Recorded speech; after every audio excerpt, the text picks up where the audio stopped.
Finally, after 24 years, Hundertwasser is go in Whangarei. That's how long it's been since the revered Austrian artist sat down at the town basin, eyed up the old harbourboard building and sketched a design to transform. Design by the late Austrian artist tore the town apart for years. The PM and her entourage swept through the region today bearing gifts. To meet building costs that have escalated in the past year. The construction of that centre alone will create 60 full-time jobs, and that's before you look Whangarei's at... Mayor Cheryl Mai says after years in the economic doldrums, the city's now being courted by developers. Oh, something tall. Yeah, they got their pants like in the cold Force of the ocean and the throat of the shell. Spectators on the front line seldom. Possibilities of everything the money come back.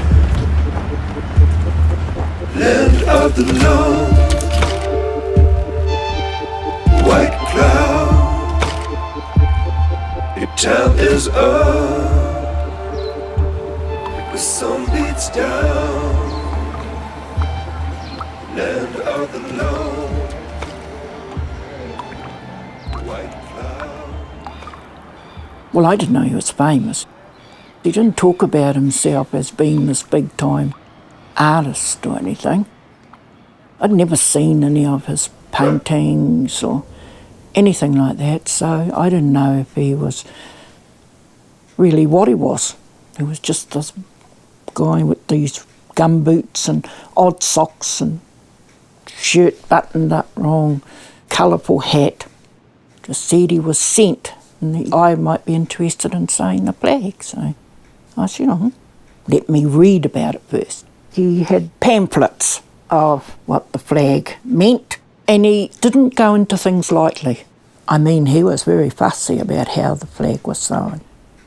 That was the little one, and I would have to cut them and double hem, not just one hem, it had to be doubled. He didn't want to take our flag away, he wanted us to have an identity. Now, we look at that flag, if you don't look at it right, you think we're Australia. You know? So he just wanted New Zealand to have an identity, and the identity was the koro. And how he did it, he picked a koro every day and laid it on this bed in a room, and he watched it. I think he said he did it for about a month, watching them. And not one of them closed. They all opened. So he said that was New Zealand. It's always open. Friedrich really, really loved Kava. And he always said, Kava is a real place. When he came from Europe, where he was the big shot, he came to Kava and he was Friedrich. He treasured that tremendously, the humbleness of it and the simplicity. He really enjoyed when people didn't know him. Friedrich came for the same reasons to New Zealand as I did. We found out years after we met that it was a book written by an Austrian taxidermist, Andreas Friedrich, a very lively book about the New Zealand bush. And it really fascinated me. I could smell the bush. And then later on, I learned from Friedrich that the same book brought Friedrich to New Zealand. There were, of course, people who knew Friedrich's art, and they respected Friedrich greatly, but they lived all in Auckland, I think. There wasn't a bedroom in Ponsonby, I reckon, in the 70s that didn't have a Hundertwasser poster. This unique and amazing and very contemporary artist was amongst us, and we felt that he loved us. He did this extraordinary thing because he tried to terrify me. He said, come and look in the bush. And he took me to a cave and said, I want you to come into the cave. Sit on the chair, Mayor. So I sat onto a stool, really. And he said, do you know much about wetters, Mayor? And I said, yeah. He said, look above you. And I looked up, and the whole of the top of the cave was covered in cave wetters. And he said, I collect them. And he had a bucket in his hand. And he started to hit them. And the wetters poured over me. And he's laughing. You know, it's a test. I think Friedrich had a great respect for New Zealanders. He respected their genuine friendliness, and he appreciated tremendously their clever ways to make a living under often tough circumstances. We were living in a bus. My baby had asthma, and I asked the guy whose sister owned here, could we rent it? And he said, okay, I'll ask her. And she said yes. And then they came and said they were going to sell it. Friedrich came to visit me, and he said that anybody will walk in here and feel like they belong here. And I said, yeah, they're selling it. And he said, oh, how much do you need? I give you money for deposit. And right there and then he handed me over $5,000. And that was our deposit. And I said, okay, I want to write down that you had given me this money and I will sew the flag until I've paid it back. He said, no, I want to make sure you are okay. I just started crying. I thought that a man I'd only met a couple of times would do that for me, you know. Most people go through life and they're predispositioned by education and being molded through schools and kindergartens and work, you know. They've been molded into what they are and they function on that line. But Friedrich was certainly a very unmolded spirit.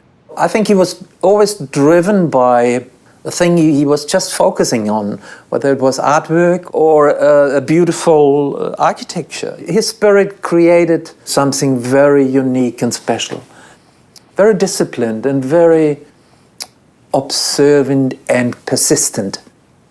Friedrich said to me always, use paint so sparingly. It's so precious. It's a taonga. It's so sacred. And it is. He's right. I paint on canvas. I stretch it myself. I prime it myself. But Friedrich got even further. He glued sheets of paper on the canvas, and then he put his gesso down on, you know, and on that, and he created a slightly uneven, very living base he painted on. It was already alive before he even touched it with paint. So it already told you a story. It was accessible art, but it was also bloody good art. His work was a statement of love, of landscape, of what cities are about. He put so much of his own energy, I reckon, into the building, into his art. He got it. Because all his paintings, my favourites were the teardrops. We all have tears. It's a healing. Tears are a healing. Well, to Māori it is. Even a man, when a man cries, it's a healing. Some men think, oh, I'm not a man if I cry, but it's not true. You're more of a man if you cry. And Friedrich was like that. Very caring, very emotional.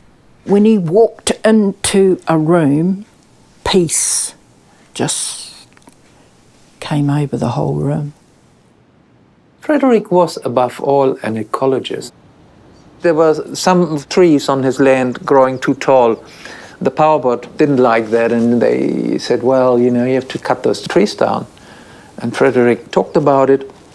He said, I can't cut these trees down. The trees have much more right to be there than this power line. The trees are much more important. So he decided to get rid of the power, not be disconnected from the power. I learned so much from his beautiful, loving way of feeling nature is part of us. We are part of nature. We have to respect that. And if we lose that contact, we actually lose it. And I think that's a bit the state of our planet now, that we are losing that respect and that intimate connection. He wasn't coming here to change us. He was coming here to give us life.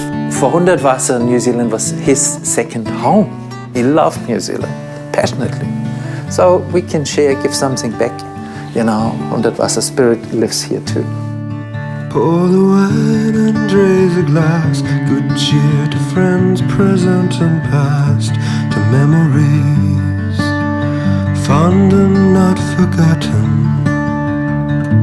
A pledge to lovers we have known, for in every heart a home, and in each the bonds of love unbroken.